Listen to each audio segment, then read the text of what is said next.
இன்றைக்கி நம்ம எப்படி வீட்டிலேயே ஃப்ரெஞ்ச் ஃப்ரைஸ் செய்கிறது அப்படிதாங்க நான் இன்றைக்கி சொல்லித்தர போகிறேன். ஸ்டெப் பை ஸ்டெப்பாக பெர்ஃபெக்டாக சொல்லித்தர போகிறேங்க. வீடியோ ஸ்கிப் பண்ணால் மூலமே பாருங்கள், சூப்பராக ஃப்ரெஞ்ச் ஃப்ரைஸ் நீங்களும் செய்யலாம்.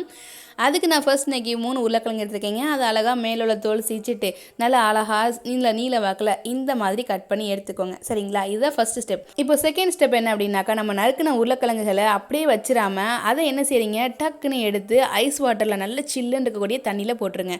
போட்டுட்டு ஒரு 20 நிமிஷம் அப்படியே விட்டுருங்க. ஒரு 20 நிமிஷம் ஆன பிறகு என்ன செய்றீங்கன்னா, மறுபடி அந்த தண்ணி ஃபுல்லாக ட்ரை பண்ணிவிட்டு உருளைக்கிழங்கு மட்டும் எடுத்துட்டு ஒரு கிண்ணத்தில் கொஞ்சமாக உப்பு போட்டுக்கோங்க. ஐஸ் தண்ணியில் போட்ட உருளைக்கிழங்கை எடுத்து அதில் போட்டுட்டு நல்லா கொதிக்க இருக்கக்கூடிய தண்ணி தூக்கி அதில் ஊற்றிடுங்க. ஊற்றிட்டு ஒரு 20 நிமிஷத்துக்கு மூடி போட்டு அப்படியே ஒரு ஓரமாக வச்சுருங்க. அப்போ தான் உள்ளடக்க வந்து நமக்கு நல்லா உருளைக்கிழங்கு வெந்து வரும். ஏன்னா நம்ம வந்து லைட்டாக தான் ஃப்ரை பண்ண போகிறோம் அப்படிங்கிறனால. இப்போ பாருங்கள், நல்லா அழகாக வெந்து வந்திருக்கு. தெரியுது இல்லையா உங்களுக்கு? லைட்டாக உருளைக்கிழங்கு டிரான்ஸ்பரண்டாக இருக்கு இல்லையா? நம்ம முதல்ல இந்த கலருக்கும் இப்போ இருக்கிற கலருக்கும் வித்தியாசம் தெரியும் உங்களுக்கு. இதை அப்படியே ஒரு காட்டன் கிளாத்தில் போட்டு நல்லா கம்ப்ளீட்டாக தண்ணியே இல்லாமல் ட்ரையாக நல்லா தொடச்சி எடுத்துருங்க. பார்த்தாலும் தெரியும் உங்களுக்கு, உருளைக்கிழங்குல கொஞ்சம் கூட ஈரம் இல்லை. உங்களுக்கு பார்த்தா தெரியுது இல்லையா? இந்த அளவுக்கு தொடச்சி எடுத்துக்கோங்க. அடுத்ததாக ஒரு கிண்ணத்தில் என்ன செய்றீங்கன்னா, நம்ம ரெடி பண்ணி வச்சுக்க உருளைக்கிழங்கை போட்டுட்டு அதில் கொஞ்சமாக கார்ன்ஃப்ளவர் மாவையும் போட்டுட்டு நல்லா பரட்டி எடுத்து ரெடியாக வச்சுக்கோங்க. கடாயில் எண்ணெய் ஊற்றிட்டு, எண்ணெய் ரொம்ப ரொம்ப மிதமான சூட்டில் இருக்கணும். நம்ம வச்சோம்னா வச்சு ஒரு 2 செகண்ட் கழிச்சு தான் என்ன ஆகும்னா பபிள்ஸ் வரணும். அந்த அளவுக்கு சூடு இருந்தால் போதுங்க. ரொம்ப கம்மியான சூட்டில் வச்சுக்கோங்க. அப்போ தான் உருளைக்கிழங்கு உங்களுக்கு உள்ளே நல்லா வெந்து வரும். இதை போட்டு ஒரு 2லேருந்து 3 நிமிஷம் ஃப்ரை பண்ணி எடுத்துக்கோங்க. இப்போ பாருங்கள், கடுமையான எண்ணெய் குடித்த மாதிரி இருக்கு இல்லையா?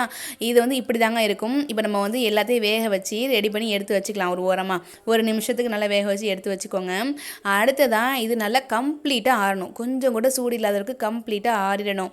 எவ்வளோ எண்ணெய் குடிச்சிருக்கும் பார்த்தீங்களா? இது அப்படியே ஒரு ஓரமாக வச்சுருங்க. நல்லா கம்ப்ளீட்டாக ஆறட்டும். ஆறின பிறகு நான் அடுத்ததாக என்ன செய்யணும் அப்படின்னு நான் உங்களுக்கு சொல்லித்தரேன். இப்போது கம்ப்ளீட்டாக ஆறிடுச்சுங்க. கடாயில் நல்லா எண்ணெய் ஊற்றிக்கோங்க. எண்ணெய் ஊற்றி நல்லா எண்ணெய் சூடு வந்திருக்கணும். இந்த மாதிரி போட்ட உடனே வேகமாக பபிள்ஸ் வரணும். இந்த அளவுக்கு சூடு வந்ததோட நம்ம பொரிச்சு வச்சுருக்கோம் இல்லையா? பொரிச்சு நல்லா கம்ப்ளீட்டாக ஆற வச்சுருக்கோமா நம்ம ஃப்ரெஞ்ச் ஃப்ரைஸ் எல்லாத்தையுமே, அதை என்ன செய்றீங்க, ஒரு கைப்பிடி அளவுக்கு எடுத்து எண்ணெயில் போட்டு நல்லா முறுன்னு வேக வச்சுருங்க. இந்த தடவை என்ன ஆகும்னா, நல்லா உங்களுக்கு ஒன்று ஒன்றா ஒட்டாமல் அழகாக சரசரன்னு சவுண்டோட சூப்பராக உங்களுக்கு வெந்து வரும். எண்ணெயே குடிச்சிருக்காதுங்க, அவ்வளோ பெர்ஃபெக்டாக வரும். பார்த்தீங்களா? எண்ணெயே இல்லை பார்த்தீங்களா? சவுண்டை மட்டும் கேளுங்க எவ்வளோ கிறிஸ்பியாக இருக்குது அப்படின்ட்டு. அவ்வளோதாங்க, நம்ம ஃப்ரெஞ்ச் ஃப்ரைஸ் எல்லாம் சூப்பராக தயாராகிடுச்சு. இது நம்ம அப்படியே டொமேட்டோ கிச்சப்போட வச்சு சாப்பிட்டோம் அப்படின்னா அட்டகாசமாக இருக்கும். வீடியோ பிடிச்சிருந்தா வீடியோவை லைக் பண்ணிடுங்க. நீங்கள் நம்ம சேனலை சப்ஸ்கிரைப் பண்ணிக்கோங்க. தேங்க்யூ.